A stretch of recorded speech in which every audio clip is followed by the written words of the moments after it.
When I married Lisa, I believed we had found the secret to everlasting happiness.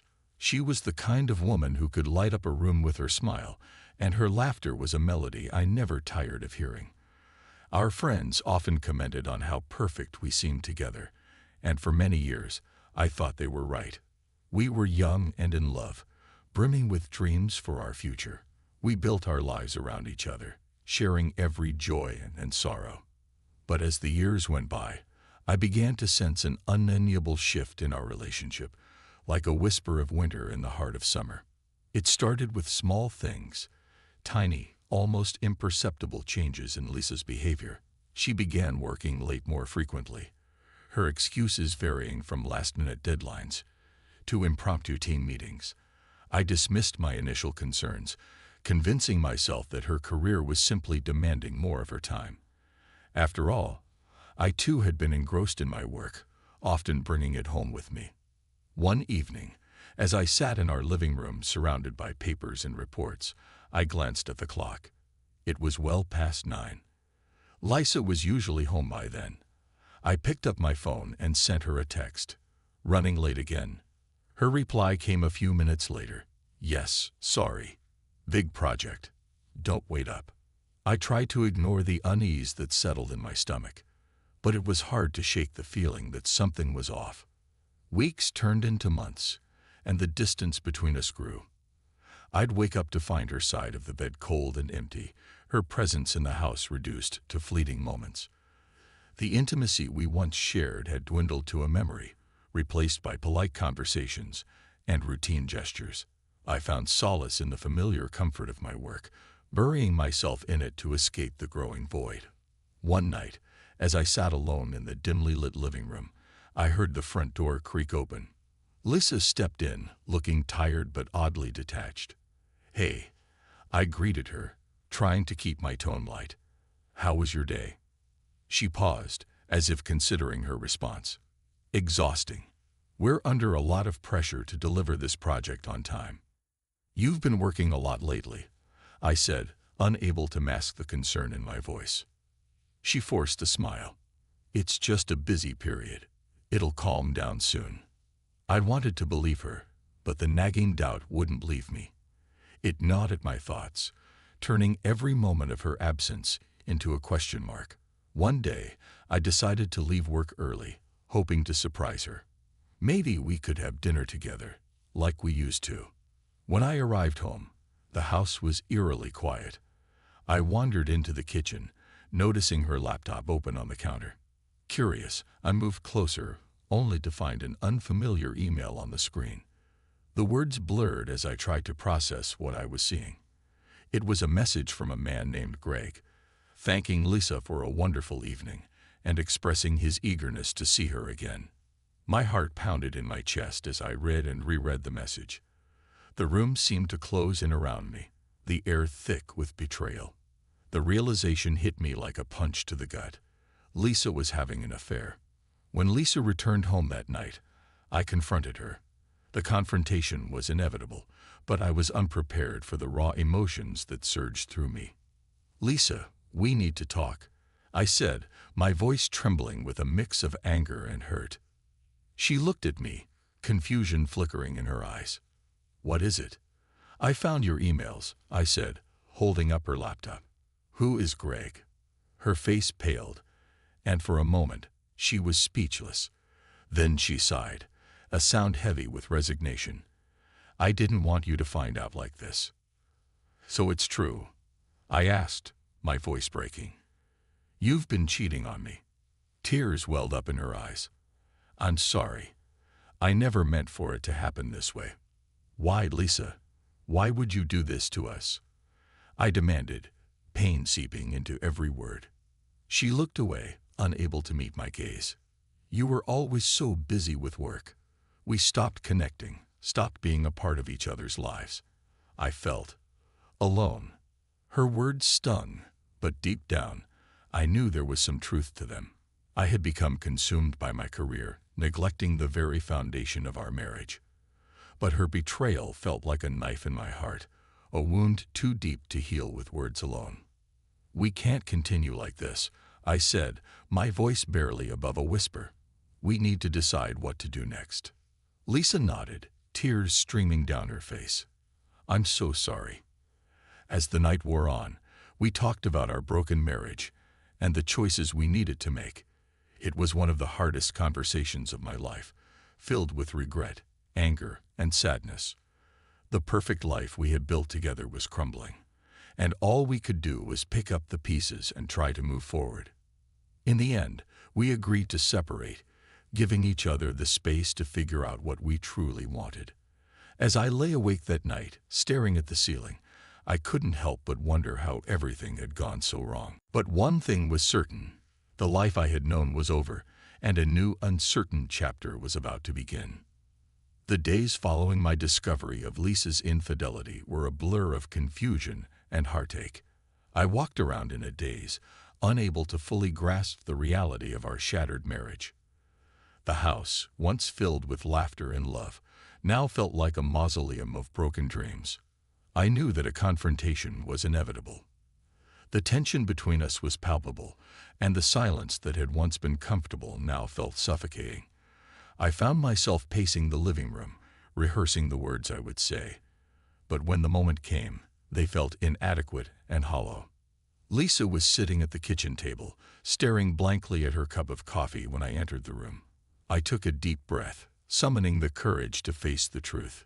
Lisa, we need to talk, I said, my voice steady despite the turmoil within. She looked up at me, her eyes weary and filled with dread. I know. I pulled out a chair and sat across from her, the table between us feeling like a chasm. Why, Lisa? Why did you do it? She sighed deeply, tears welling up in her eyes. I don't know where to begin.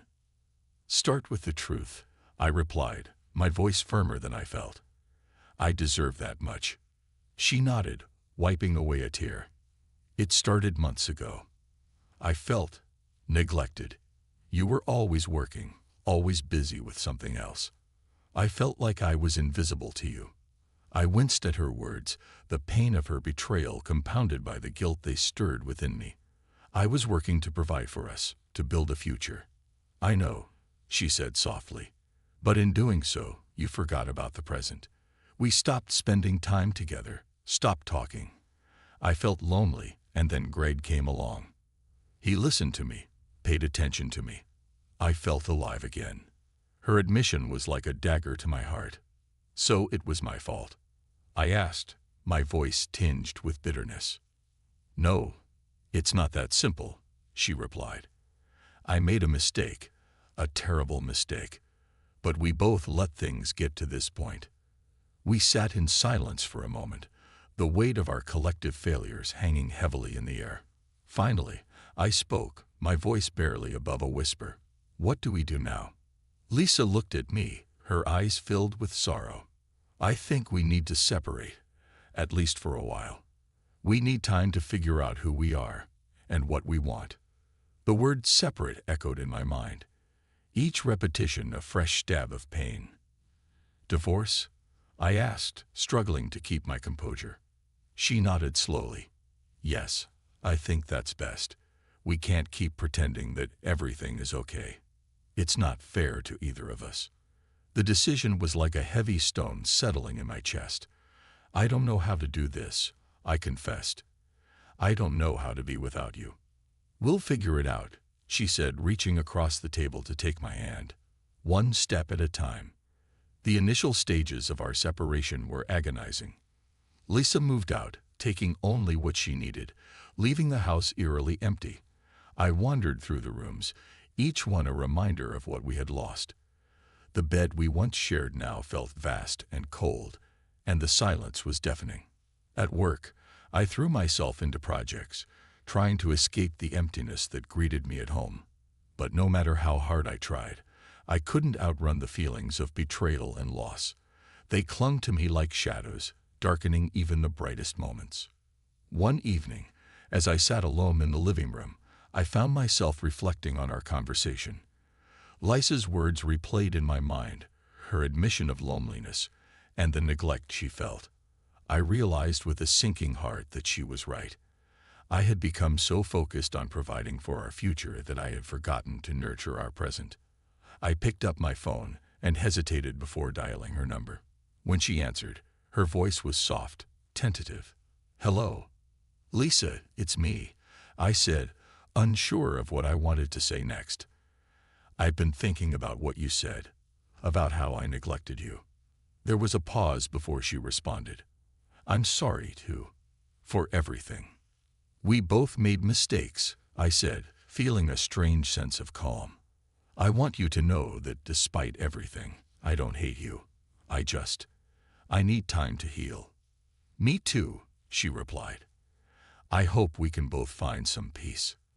As we ended the call, I felt a flicker of something I hadn't felt in a long time. Hope. It was fragile, tentative, but it was there.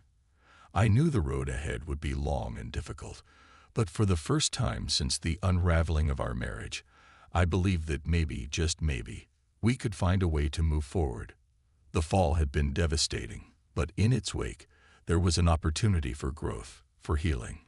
And as I sat in the quiet of my home, I resolved to take it one day at a time, to learn from the past, and to build a future where love and attention were never taken for granted again. The days after Lisa moved out were a blur of loneliness and confusion. The silence of the house was oppressive, a constant reminder of the life that had crumbled around me. I wandered through the empty rooms, each one a mausoleum of memories. The laughter we had shared, the dreams we had built together, all seemed like cruel illusions now. At first, I tried to lose myself in work.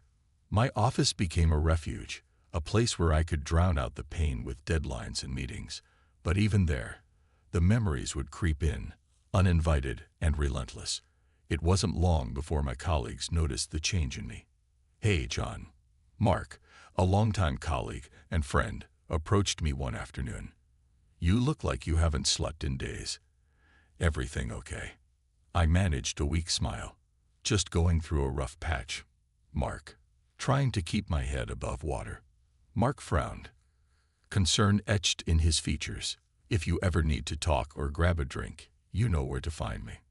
"Thanks, Mark," I replied, appreciating his offer more than he knew.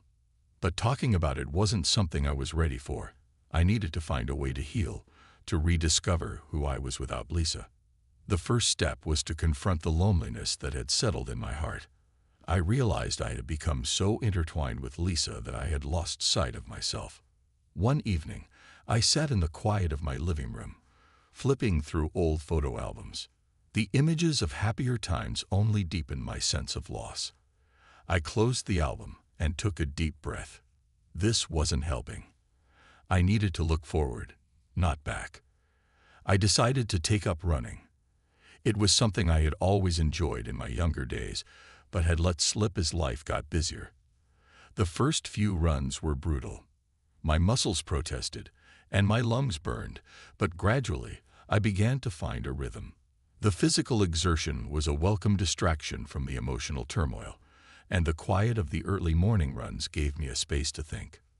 One morning, as I jogged through the park, I spotted an old friend, Tom, playing frisbee with his dog. Tom and I had been close in college, but had drifted apart over the years. "John, is that you?" Tom called out, waving me over. I jogged up to him, breathless but smiling. "Hey, Tom.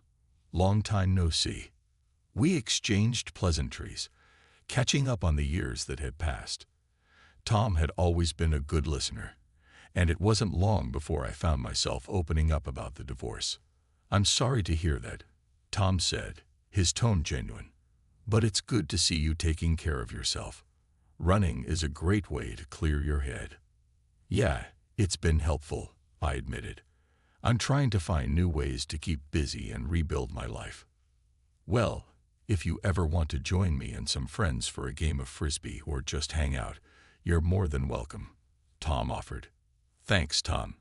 I'd like that," I said, feeling a small spark of hope. Reconnecting with Tom was the first step in rebuilding my social life. I started accepting invitations from friends, attending gatherings, and slowly emerging from the shell I had retreated into. It wasn't easy. Each step felt tentative, but with each interaction, I began to feel a bit more like myself. I also decided to explore new hobbies. Photography had always fascinated me, so I bought a camera and started taking classes. Capturing the world through a lens gave me a new perspective and a creative outlet for my emotions. I found solace in the quiet moments spent framing a shot, the way the light played on different surfaces, and the stories I could tell through images. One evening after a photography class, I found myself chatting with Sarah, a fellow student. "Your shots are really good, John," she said, admiring one of my landscape photos. "You have a great eye for detail." "Thanks, Sarah," I replied, feeling a rare warmth at the compliment. "I'm still learning, but it's been a great way to stay focused." She smiled. "It's more than just focus. You're capturing something real, something meaningful. That's what makes a great photograph." Her words stayed with me, a reminder that even in the midst of pain, there was beauty to be found. I continued to immerse myself in photography, each click of the shutter a step towards healing. As the months passed, I began to notice changes in myself. My physical health improved, and with it, my confidence grew. I felt more at ease in social situations, more comfortable in my own skin. The loneliness that had once been a constant companion began to recede, replaced by a sense of purpose and possibility. One afternoon, while sorting through the photos I had taken, I realized how far I had come. The images were not just pictures. They were a testament to my journey of self-discovery and resilience. Each photograph told a story of a moment reclaimed, a step towards a new life. I still had a long way to go, but for the first time in a long time, I felt hopeful.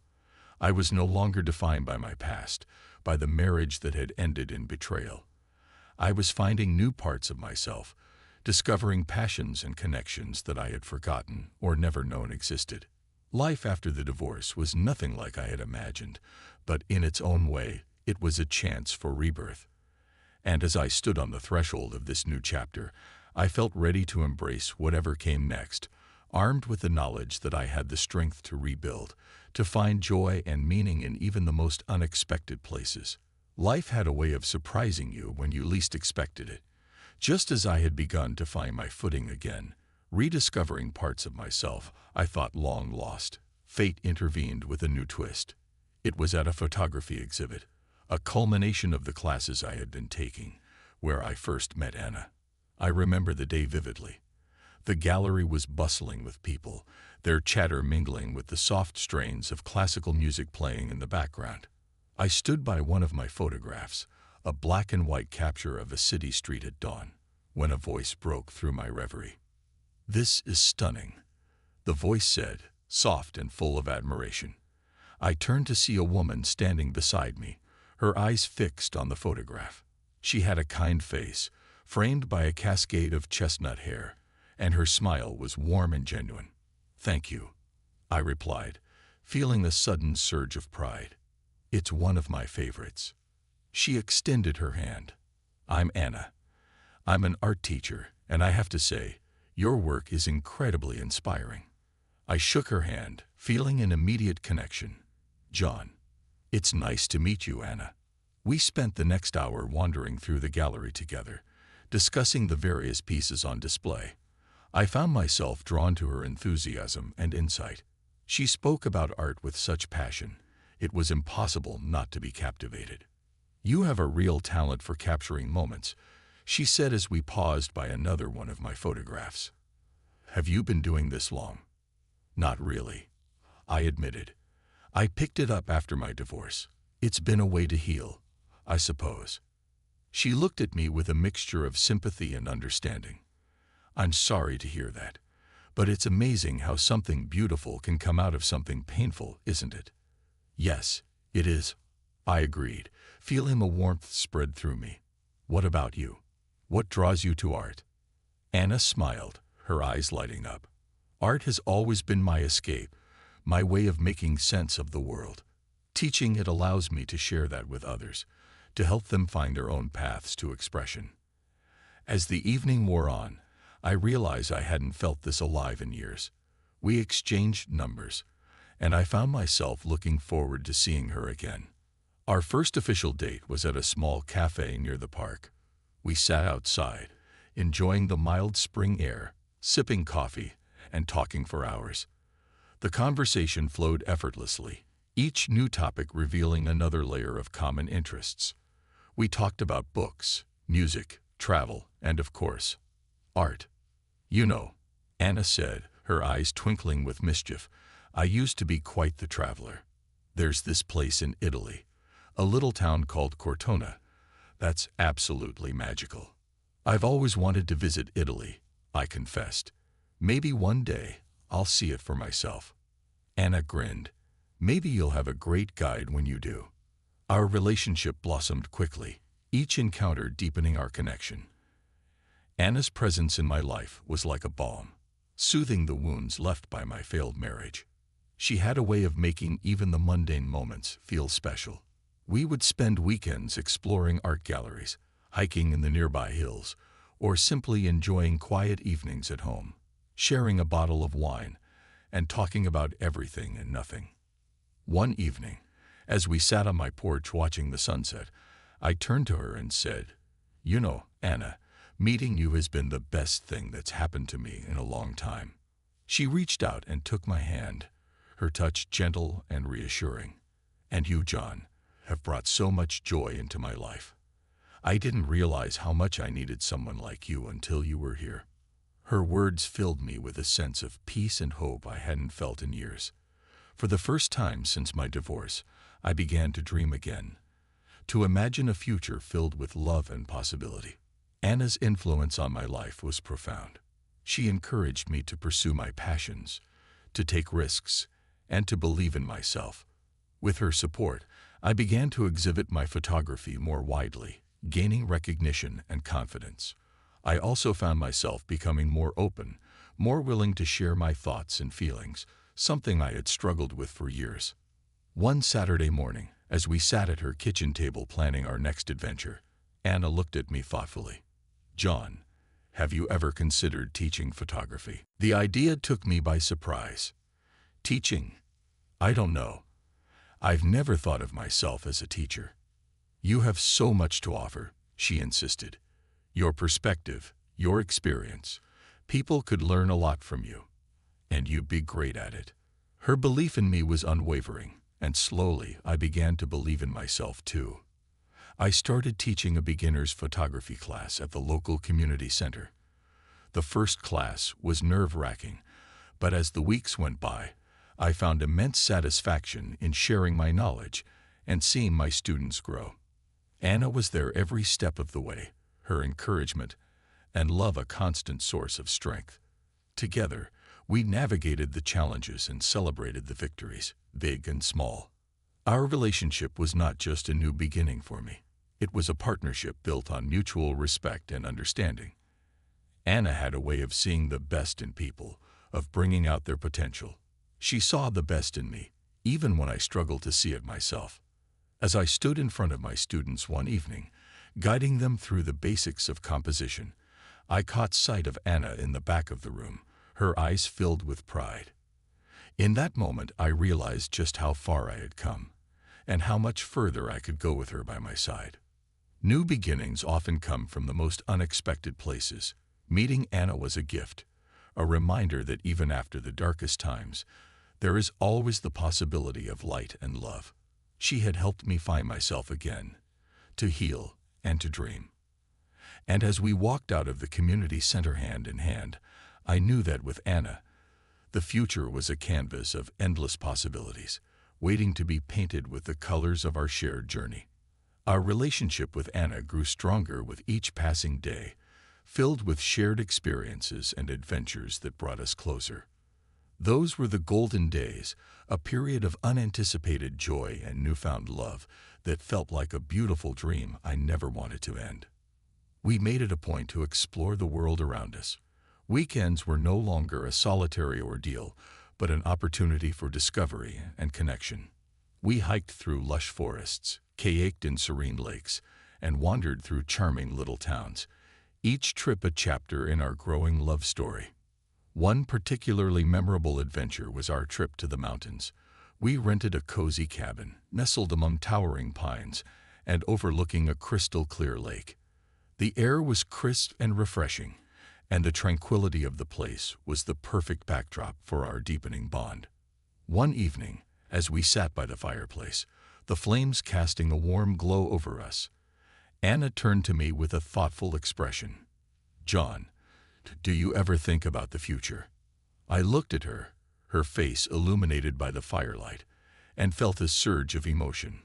"All the time," I admitted, "and every time I do, I see you in it." She smiled, her eyes sparkling.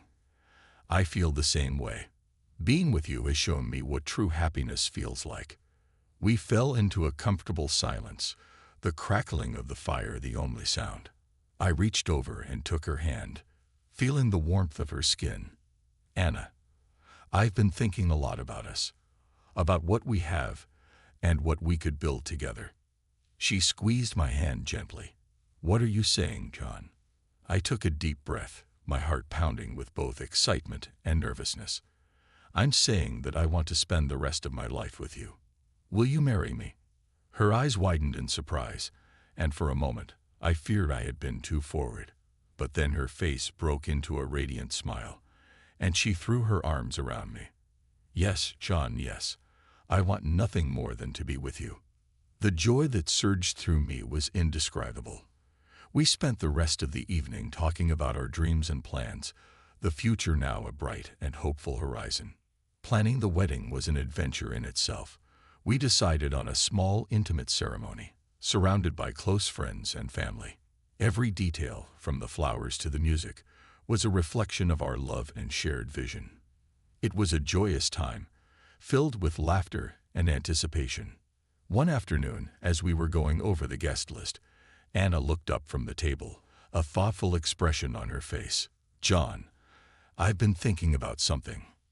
"What's that?" I asked, curious. "I think we should invite Lisa," she said, her voice gentle but firm. I was taken aback. "Lisa, why would we do that?" "Because she's a part of your past, and she played a role in who you are today. Inviting her would be a way of acknowledging that we've moved on, that we're starting a new chapter without any bitterness or regrets." I considered her words, realizing the wisdom in them. "You're right, Anna. It would be a good way to close that chapter of my life." As the wedding day approached, I found myself reflecting on the differences between my past and present relationships. My marriage with Lisa had been filled with youthful dreams and naivety, but it had lacked the depth and understanding that Anna and I shared. With Anna, I felt a profound connection, a partnership built on mutual respect, trust, and love. On the day of the wedding, as I stood at the altar waiting for Anna, I felt a sense of peace and fulfillment I had never known before. When she appeared, walking down the aisle in a simple yet elegant dress, I knew that this was where I was meant to be. The ceremony was beautiful, filled with heartfelt vows and the support of our loved ones. As we exchanged rings, I felt the weight of the past lift, replaced by the promise of a future filled with love and adventure. After the ceremony, as we mingled with our guests, I spotted Lisa standing by the edge of the garden. She looked happy, genuinely happy for us, and I felt a sense of closure. "Congratulations, John," she said when I approached her. "You two look perfect together." "Thank you, Lisa," I replied, feeling a genuine warmth. "And thank you for coming. It means a lot." She smiled. "I'm glad to see you happy. You deserve it." As the evening wore on, and the festivities continued, I found myself dancing with Anna under the stars, the world around us fading into a blur of lights and music. "Did you ever think we'd end up here?" Anna asked, her head resting on my shoulder. I chuckled softly. "Not in my wildest dreams, but I'm glad we did." "So am I," she murmured. "So am I." In those golden days, I discovered that love was not just about finding the right person, but about being the right person. Anna had brought out the best in me, and together we had created something beautiful and enduring. As we stood there, wrapped in each other's arms, I knew that this was just the beginning. Our future was a blank canvas, waiting to be filled with the colors of our shared journey. And with Anna by my side, I was ready to embrace it all. The birth of our daughter, Emily, was a moment of pure joy and unadulterated happiness. From the moment I held her tiny, fragile form in my arms, I felt a love so powerful, it was almost overwhelming. Anna and I looked at each other, tears of joy streaming down our faces, as we marveled at the little miracle we had created together. "She's perfect," Anna whispered, gently stroking Emily's cheek. "I can't believe she's ours." "She is," I agreed, my heart swelling with love and pride. "And she's going to have the best parents in the world." The first few months of Emily's life were a whirlwind of sleepless nights, diaper changes, and moments of indescribable wonder. We watched in awe as she grew, each new milestone filling us with pride. Her first smile, her first laugh, her first steps.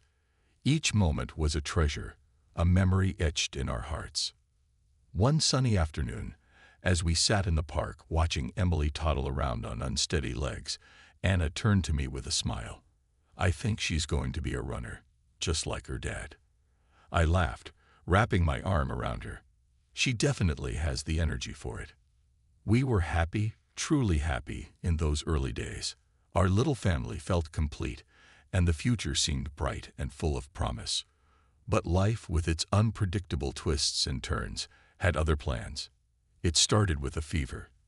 At first, we thought it was just a minor illness, something that would pass with time and care. But as days turned into weeks and Emily's condition worsened, our concern grew into fear. We took her to the hospital, hoping for answers, but the news we received was devastating. "I'm afraid it's a rare and aggressive form of leukemia," the doctor said, his voice gentle but grave. "We'll do everything we can, but it's going to be a difficult fight." Anna's hand tightened around mine, her face pale and stricken. "What can we do? How can we help her?" The doctor explained the treatment options, the chemotherapy, the long hospital stays. It all sounded like a nightmare from which we couldn't wake. The months that followed were the hardest of our lives. Watching Emily suffer, her tiny body racked with pain, was a torture unlike any I had ever known. We took turns staying with her in the hospital, holding her hand, reading her stories, trying to keep her spirits up. One night, as I sat by her bedside, Emily looked up at me with wide, questioning eyes. "Daddy, why do I feel so bad?" I swallowed the lump in my throat, forcing a smile. "You're very brave, sweetheart. The doctors are helping you get better. Mommy and I are right here with you." Anna came in, her eyes red from crying. She sat on the other side of the bed, taking Emily's other hand. "We love you so much, Emily. You're our little warrior." Despite our best efforts, the disease was relentless. Emily's condition deteriorated, and one cold winter morning, she slipped away, leaving us shattered and lost. The grief that followed was like a dark, suffocating cloud. Anna and I were consumed by our sorrow, struggling to find a way through the pain. Our once strong and vibrant marriage was strained under the weight of our loss. One evening, as we sat in the living room, the silence between us heavy and oppressive, I finally spoke. "Anna, I don't know how to do this. I don't know how to live without her." She looked at me, her eyes filled with tears. "Neither do I, John. Every day feels like a battle just to keep breathing." "We need to find a way to move forward," I said, my voice breaking. "For Emily. She wouldn't want us to fall apart." Anna nodded, wiping away her tears. "You're right. She was so full of life, so brave. We need to honor her memory by being strong." We began to lean on each other more, finding solace in our shared grief.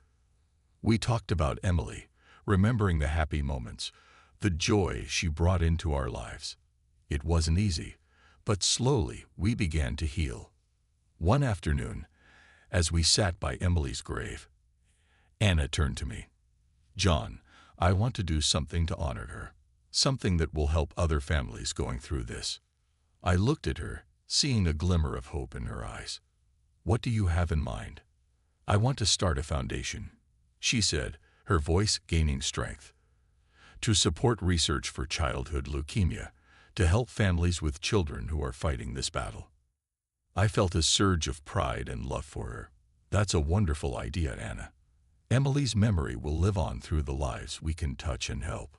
The process of starting the foundation gave us a renewed sense of purpose. We threw ourselves into the work, channeling our grief into something positive. It brought us closer together, giving us a way to honor Emily and keep her spirit alive. As we stood at the launch event for the foundation, surrounded by friends, family, and supporters, Anna took my hand. We did it, John.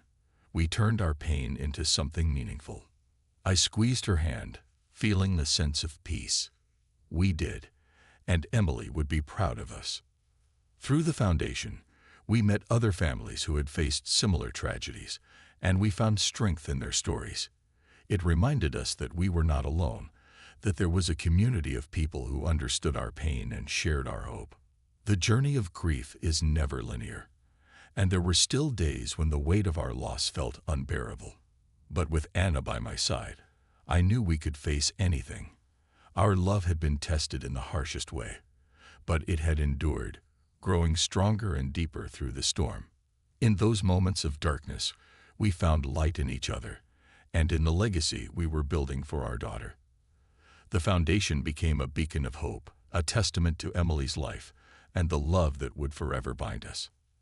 As we walked forward, hand in hand, we carried Emily's memory with us, a reminder that even in the face of unimaginable loss, there is always the possibility of new beginnings and the power of love to heal. In the aftermath of Emily's passing, our home felt like an echo chamber of memories. The laughter and love that once filled the rooms had been replaced by a profound silence. It was in this silence that Anna and I made a decision that would shape the rest of our lives. To turn our pain into purpose and help other families facing the same devastating loss. The idea came to us gradually, born out of late-night conversations and shared tears. We wanted to create something that would honor Emily's memory and provide support to families grappling with the heartache of losing a child. We envisioned an educational and support center where parents could find solace, resources, and a community of understanding. One evening, as we sat on the porch, wrapped in a blanket of stars, Anna broached the subject. John, we've talked about this a lot. I think it's time we make it a reality. Let's start the support center. I looked at her, seeing the determination in her eyes. I agree. It's time. But where do we start? Anna smiled, a hint of the old spark returning. We start with a plan. We need to outline what we want the center to offer, who we need to reach out to for support, and how we're going to fund it. We spent the next few weeks mapping out our vision. The center would provide grief counseling, educational workshops, and a safe space for families to share their stories. We also wanted to offer programs for children, helping them cope with the loss of a sibling through art, music, and play. The first major challenge was raising the funds. Neither of us had experience in this area, but we were driven by a passion that transcended our lack of expertise. We reached out to friends, family, and local businesses, sharing our story and our vision. Some were moved and eager to help, while others were hesitant, unsure of the feasibility of our project. One afternoon, we met with a potential donor, Mr. Thompson, a well-known philanthropist in our community. As we sat in his spacious office, I felt a mix of nerves and hope. Mr. Thompson, thank you for meeting with us. Anna began, her voice steady and confident. We're here to talk about a project that's very close to our hearts. He leaned back in his chair, regarding us with interest. I've read about your story. It's both heartbreaking and inspiring. Tell me more about your plans for this center. I took a deep breath and launched into our pitch. We want to create a place where families can find the support they need after losing a child. Our center will offer counseling, educational workshops, and therapeutic activities for both parents and children. We believe that by providing these resources, we can help families heal and find a way forward. Mr. Thompson listened intently, his expression thoughtful. When I finished, he nodded slowly. It's an ambitious project, but I can see the passion behind it. I'd like to help you get started. Relief and gratitude flooded through me. Thank you, Mr. Thompson. Your support means the world to us. With his initial funding, we were able to secure a location for the center. A charming old house with plenty of space for our planned activities. We spent countless hours renovating it, transforming the once neglected building into a warm, welcoming haven. As we worked, I felt the therapeutic effect of the project. It gave us a sense of purpose, a way to channel our grief into something positive. The physical labor of painting walls, assembling furniture, and setting up rooms was exhausting but rewarding. Each stroke of the brush, each piece of furniture placed, was a step toward healing. One day, as we were painting a mural in the children's activity room, Anna turned to me, her face streaked with paint and a smile on her lips. "Can you believe how far we've come, John?" I looked around, feeling a sense of pride and accomplishment. "It's amazing. We're really doing this, Anna. We're making a difference." As the center neared completion, we faced another hurdle, attracting support and awareness. We organized a launch event, inviting local media, potential donors, and community members. It was a nerve-wracking but crucial step. On the day of the event, the center was abuzz with activity. The rooms were filled with colorful decorations, and the air was charged with anticipation. Anna and I stood by the entrance, greeting guests and sharing our story. When it was time for the speeches, Anna took the stage. She spoke with a grace and strength that left everyone in awe. This center is a testament to our daughter Emily's spirit. It's a place where families can find hope and healing. We've turned our pain into purpose, and we invite you all to join us in this journey. The response was overwhelming. Donations poured in, and many offered their time and skills to support our cause. The center quickly became a beacon of hope in the community, a place where families could find comfort and understanding. Working on the project brought Anna and me closer. We leaned on each other, finding strength in our shared mission. The grief that had once threatened to tear us apart now bound us together, giving us a renewed sense of purpose. One evening, after a particularly successful workshop, we sat in the quiet of the center, reflecting on our journey. "Joan," Anna said, her voice soft, "I never imagined we'd be here, but I'm so grateful we are." I took her hand, feeling the warmth of her touch. "Me too, Anna. Emily would be proud of us." In turning our pain into purpose, we found a way to honor our daughter's memory and help others navigate their own journeys of loss and healing. The center was more than just a project. It was a lifeline, a testament to the resilience of the human spirit, and a beacon of hope for all who walked through its doors. As we looked toward the future, we knew there would be more challenges, but we also knew we had the strength to face them together. The journey of grief had transformed us, but it had also given us a profound sense of purpose and the ability to make a meaningful difference in the world. The establishment of the Inclusive Center for Children with Disabilities was a dream realized, a beacon of hope that stood proudly in our community. It was a testament to the power of love, resilience, and the determination to make a difference. The journey from concept to reality had been arduous, but as we opened our doors, the impact on the community and the families we served became immediately apparent. From the moment we welcomed the first families, it was clear that the center was filling a vital need. The halls, once echoing with the sounds of renovation, now rang with laughter and activity. Children who had previously felt isolated and misunderstood found a place where they could thrive, and their parents found a community of support and understanding. One of the first families to join our center was the Johnsons. Their son, Ethan, was a bright, energetic 6-year-old with autism. His mother, Sarah, had struggled to find a place where Ethan could receive the support he needed while also being accepted for who he was. On their first day at the center, I watched as Ethan explored the sensory room, his eyes wide with wonder. Sarah approached me, tears in her eyes. "Thank you," she said, her voice trembling. "For the first time, I feel like we belong somewhere. I smiled, feeling a lump in my throat. That's exactly why we created this place. Everyone deserves to feel like they belong. Ethan quickly became one of the center's shining stars. He flourished in the inclusive environment, making friends and participating in activities that catered to his unique needs. One afternoon, as I walked past the art room, I saw him painting a vibrant landscape, his face alight with concentration. "Mr. John, look," he called out, holding up his masterpiece. "I made this for you." I knelt beside him, admiring his work. "It's beautiful, Ethan. Thank you. I'll treasure it." Stories like Ethan's became a common thread at the center. Each child brought their own challenges and triumphs, and each family found solace and strength in our community.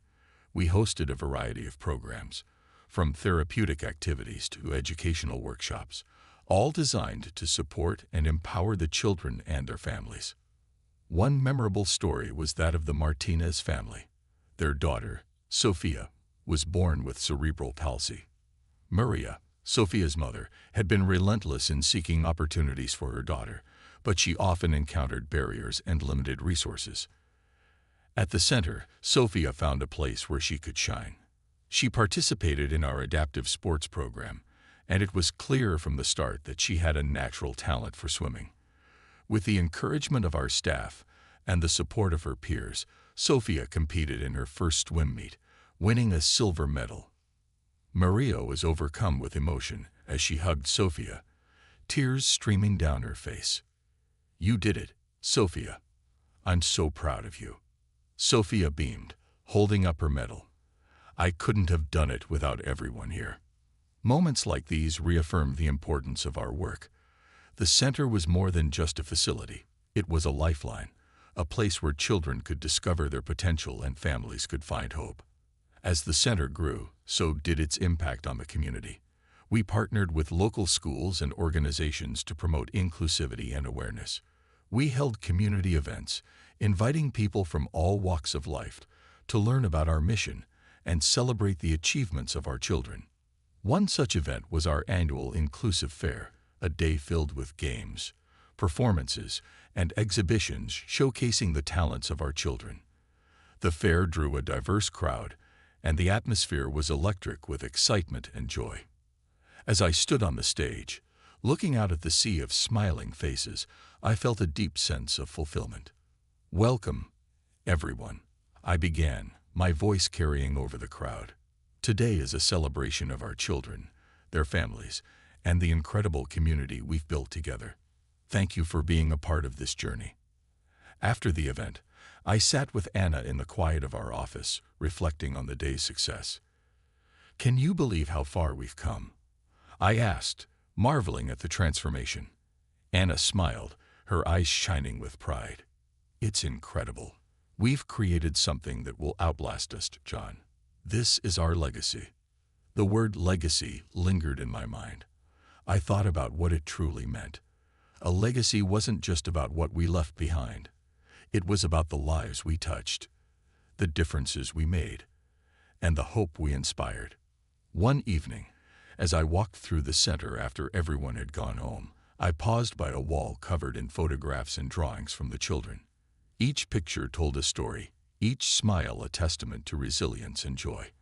I felt a profound sense of purpose, knowing that our work was making a real difference.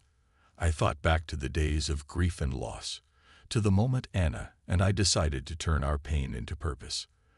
The center was born out of that decision, and it had grown into something beautiful and impactful. It was a place where children could dream, families could heal, and the community could come together in support and celebration.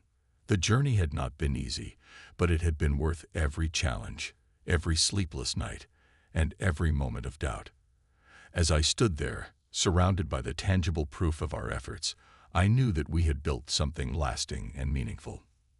Anna joined me, slipping her hand into mine. "What are you thinking about?" she asked softly. "Legacy," I replied, looking into her eyes. "What it means to leave something behind that matters." She nodded, her gaze following mine to the wall of memories. "We've done something good here, John. something that will continue to grow and help others long after we're gone. I squeezed her hand, feeling a deep sense of gratitude. Yes, we have. And it's all because of Emily. She inspired us to create this, to make a difference. As we stood there, I felt a profound connection to the past, the present, and the future. Our journey had been shaped by loss and fueled by love, and it had led us to this moment of fulfillment and purpose. The center was our legacy, a testament to the resilience of the human spirit and the power of turning pain into something beautiful and lasting. With the establishment of the center, Anna and I continued to grow and develop, both personally and professionally. Our work was fulfilling, but it was also demanding.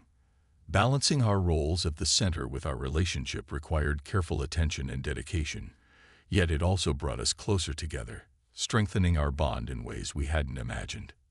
We celebrated each new achievement as a victory, not just for ourselves, but for the community we had built.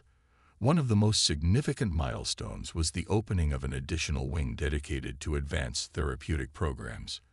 We invited specialists from various fields to join our team, enhancing the quality and breadth of our services. During the ribbon-cutting ceremony, I looked out at the crowd of supporters, staff, and families. This new wing is a testament to what we can achieve when we come together with a common purpose, I said, my voice filled with emotion. It represents our commitment to providing the best care and support for our children and their families. The applause was thunderous, and I felt a deep sense of pride and gratitude. Anna stood beside me, her smile radiant. "We did it, John," she whispered. "We're making a real difference." Our personal lives also flourished. We made time for each other, ensuring that our relationship remained a priority. We went on regular date nights, explored new hobbies together, and took short trips to recharge and reconnect. These moments of intimacy and joy were crucial in maintaining the balance between our demanding work and our personal lives. One crisp autumn evening, as we strolled through a nearby park, Anna turned to me with a thoughtful expression. "John, there's something I've been meaning to talk to you about." "What is it?" I asked, curious. "I've been thinking a lot about our future," she said, her eyes reflecting the golden hues of the setting sun. "I love what we're doing at the center, but I also feel like there's something missing." I stopped walking and faced her, my heart pounding. "What do you mean?" She took a deep breath, her hands gently resting on her stomach. "I want us to start a family, John. I want to have a child with you." The joy that surged through me was overwhelming. "Anna, are you saying?" She nodded, tears of happiness welling up in her eyes. "Yes, John, I'm pregnant." I pulled her into my arms, laughing and crying at the same time. "This is the best news, Anna. I'm so happy. We're going to be parents." The months that followed were a whirlwind of anticipation and preparation. We decorated a nursery, attended prenatal classes, and spent hours talking about our hopes and dreams for our child. The excitement was palpable, and it brought a new level of depth to our relationship. On a beautiful spring morning, our son, Alexander, was born. The moment I held him in my arms, I felt a love so profound. It was almost indescribable. Anna and I looked at each other, tears of joy streaming down our faces. "He's perfect," Anna whispered, her voice filled with awe. "Our little miracle." "Yes, he is," I agreed, my heart swelling with love and pride. "Welcome to the world, Alexander." Alexander brought a new joy into our lives, filling our days with laughter and wonder. His every smile, every coo, was a reminder of the beauty and miracle of life. We cherished each moment, knowing how precious it was. Balancing our responsibilities at the center with parenthood was challenging, but we managed it with teamwork and understanding. We took turns caring for Alexander, ensuring that one of us was always there for him, while the other attended to the needs of the center. One evening, after putting Alexander to bed, Anna and I sat in the living room, reflecting on our journey. "Life has changed so much," Anna said, her eyes glowing with happiness. "I never imagined we'd be here, with a beautiful son and a thriving center." "It's incredible," I agreed, taking her hand. We've built something amazing together, Anna, both in our professional lives and our family. She smiled, leaning her head on my shoulder. I couldn't have done it without you, John. You've been my rock through everything, and you've been mine, I replied, feeling a deep sense of contentment. We've faced so many challenges, but we've come out stronger each time. Our journey had indeed been filled with ups and downs, but each obstacle had only reinforced our commitment to each other and our mission. The center continued to flourish, helping countless families, and our home was filled with the laughter and joy of our growing family. As I stood by the window, watching the sunset with Alexander in my arms, I reflected on the path that had led us here. From the depths of grief and loss, we had built a legacy of hope and love. Our son was a symbol of that hope, a testament to the resilience of the human spirit. Anna joined me, wrapping her arms around us. Look at him, John. He's our future. Yes, I said, feeling a profound sense of fulfillment. And he's going to grow up knowing that love can overcome anything. In those moments of peace and happiness, I knew that our journey was far from over. There would be more challenges, more triumphs, and more opportunities to make a difference. But with Anna by my side and Alexander in our hearts, I felt ready to embrace whatever came next. Blossoming hope had taken root in our lives, and as we moved forward, I knew that our legacy would continue to grow, nurtured by love, resilience, and the unbreakable bond of family. Running the center was a labor of love, but it was not without its challenges. Every day brought new obstacles to overcome, but it also brought new successes and reasons to celebrate. The journey was a testament to the resilience of our community and the power of collaboration. One of the biggest challenges we faced was securing ongoing funding. Initial donations and grants had helped us get started, but maintaining and expanding our programs required constant effort. We held fundraising events, reached out to potential donors, and applied for grants, always striving to ensure that our center could continue to provide the best possible support for our families. One evening, as Anna and I reviewed the center's finances, she looked up from the spreadsheet, concern etched on her face.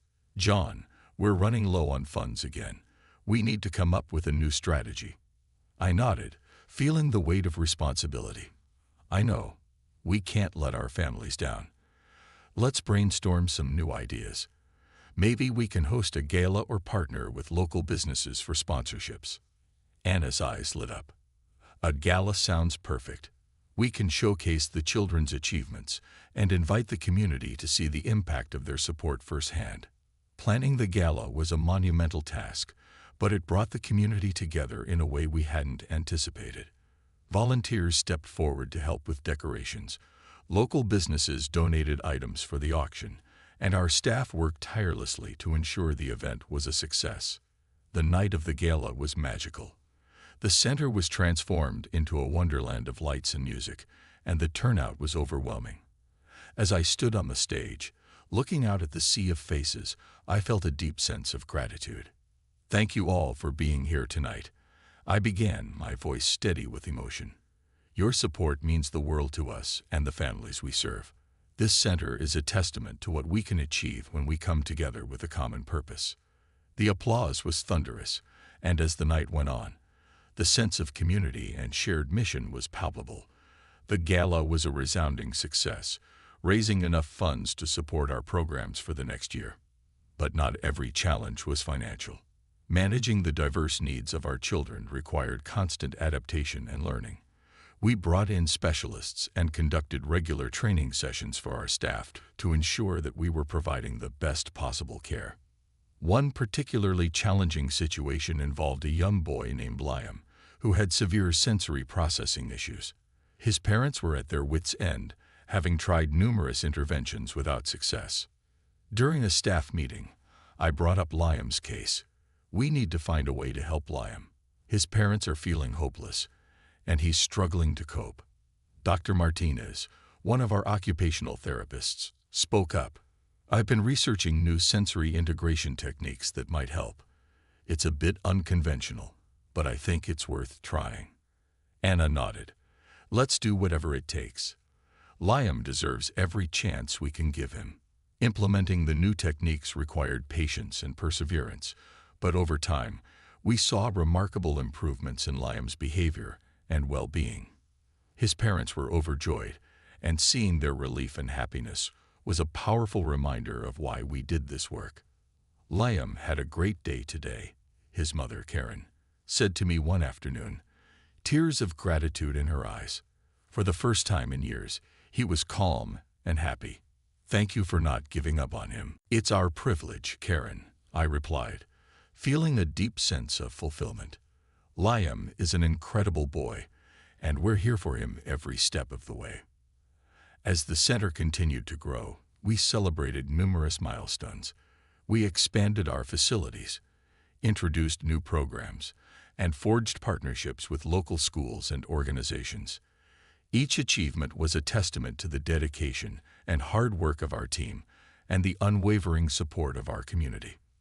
One of the most memorable celebrations was the center's 5-year anniversary. We hosted an open house, inviting the entire community to see the progress we had made and the impact of their support. The day was filled with activities, performances by the children, and heartfelt speeches. As I stood on the stage, reflecting on the journey, I felt a profound sense of accomplishment. 5 years ago, we set out to create a place where every child could thrive, regardless of their abilities. Today, we celebrate not just the center, but the community that made it possible.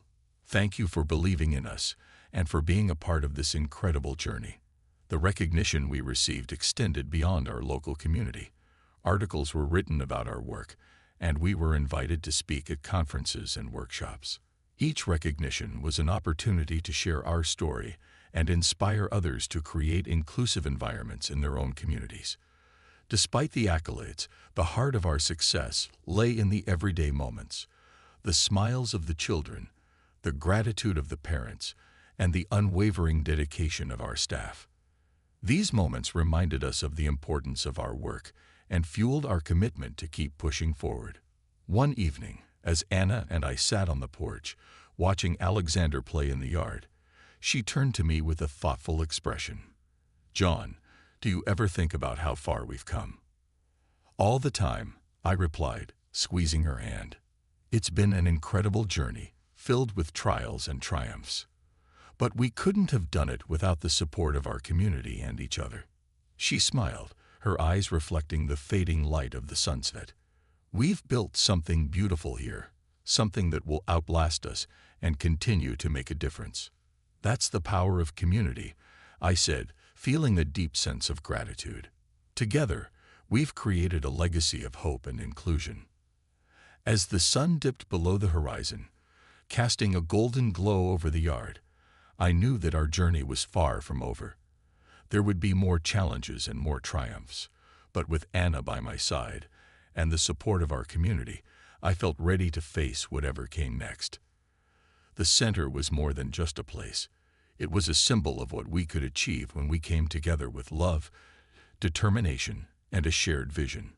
It was a testament to the resilience of the human spirit and the power of turning dreams into reality. And as we moved forward, I knew that our legacy would continue to grow, nurtured by the bonds we had forged and the lives we had touched. As I sit on the porch, the soft hum of the evening settling around me, I find myself reflecting on the incredible journey that has brought me here. The path from loss to fulfillment has been long and winding, filled with moments of despair and triumph. Each step along the way has taught me invaluable lessons about love, resilience, and purpose. It all began with the shattering pain of betrayal and the dissolution of my first marriage. I was lost, adrift in a sea of grief and self-doubt. But it was in those darkest moments that I began to find my true self. The journey of self-discovery led me to Anna, whose love and companionship transformed my life. Together, we built a new future, founded on mutual respect, trust, and a shared vision of helping others. Our Center for Children with Disabilities has become a beacon of hope, not just for the families it serves, but for the entire community. It stands as a testament to what can be achieved when we channel our pain into purpose. Each child's smile, each family's gratitude, reminds me of the power of resilience and the impact of love. As the sun sets, casting a golden hue over the yard, Anna joins me on the porch. She sits beside me, her presence a comforting anchor. Thinking about the past again, she asks, her voice soft and understanding. I nod, taking her hand in mine. Yes, and the future. We've come so far, Anna, but there's still so much more we can do. She smiles, her eyes reflecting the twilight. What do you see for the future? I see our center growing even more, I say, my voice filled with conviction. Expanding our programs, reaching more families, and continuing to foster a community of inclusion and support. And I see us raising Alexander, teaching him the values that have guided us: love, resilience, and the importance of helping others. Anna's smile widens. I love that vision, and I know we can achieve it together. Our dreams for the future are not just professional but deeply personal. We want to create a world where every child, regardless of their abilities, can thrive. We want Alexander to grow up in an environment that values diversity and compassion. We want to continue our journey, both as individuals and as a family, constantly learning and growing. One evening, as we sat around the dinner table with Alexander, I decided to share some of the lessons we've learned with him. Alexander, I began, my voice gentle, there's something I want you to understand as you grow up. Life will have its challenges, but it's how you face them that matters. He looked up at me, his young eyes wide and curious. What do you mean, Dad? I exchanged a glance with Anna, who nodded encouragingly. Sometimes things won't go the way you expect. You might feel lost or hurt, but it's important to remember that you have the strength to overcome anything. And when you face those challenges, you'll learn and grow. You'll find purpose in helping others, just like we have. Anna added, and remember, Alexander, you're never alone. You have us, and you have the community we've built together. Support and love are all around you. Alexander nodded thoughtfully. I understand, Mom and Dad. I'll try to be strong and help others too. As I looked at him, I felt a surge of pride and hope. He was young, but he was already beginning to grasp the values that had guided our journey. Reflecting on my journey from loss to fulfillment, I realized that the most profound lesson I've learned is the importance of love. Love for oneself, love for others, and the love that drives us to make a positive impact in the world. Resilience has been the bedrock of our strength, allowing us to face adversity and emerge stronger. And purpose has given us direction, transforming our pain into something meaningful and lasting. To anyone facing similar struggles, I offer this message of hope and encouragement. No matter how dark the night may seem, there is always the promise of dawn. Surround yourself with those who support and uplift you. Embrace the journey of self-discovery and never underestimate the power of your resilience. Turn your pain into purpose and let love guide you. As the stars begin to twinkle in the night sky, I feel a deep sense of peace and fulfillment. Our journey is far from over, but I am ready for whatever comes next. With Anna by my side, Alexander in our hearts, and the community we've built supporting us, I know that the future is bright. The center will continue to grow, helping more families and spreading the message of inclusion and support. Our family will continue to thrive, guided by the values that have brought us this far. And I will continue to reflect on this incredible journey, grateful for every lesson learned and every step taken. As I hold Anna's hand and look out at the horizon, I know that our legacy is one of hope, love, and resilience. It is a legacy that will endure, touching lives and inspiring others for generations to come. And as we move forward, I carry with me the knowledge that from loss can come the most beautiful and fulfilling journeys, and that love truly has the power to heal and transform.